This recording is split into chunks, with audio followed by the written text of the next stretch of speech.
না না তাকবির আগে দেওয়া লাগবে না, আপনি দেন কে তাকবির? বুড়ো মানুষের সাহসই খালি তাকবির দিবে তা। মারহাবা কর।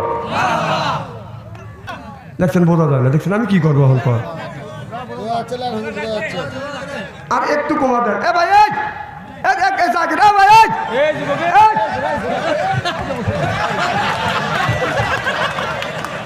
আমি ঠিক থেকে উনি উঠে যাচ্ছে।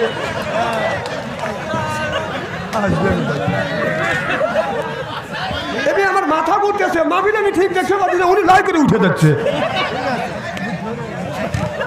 আপনি ভাবছেন চলে যাবেন, মানুষ বুড়ো হলে থাপাতে ধরে নিয়েছে এনে বসাবো। এমনি মাথা আমার ঠিক নেই কে, আমার জীবনে এইরকম মাইকের বালঠায় করি নেই কে। মারহাবা কর। একটা লোক উঠে, আপনি কোন কানে উঠালিছিলেন? ভাবছেন যে বুড়ো মানুষটাই নিয়ে। মারহাবা কর।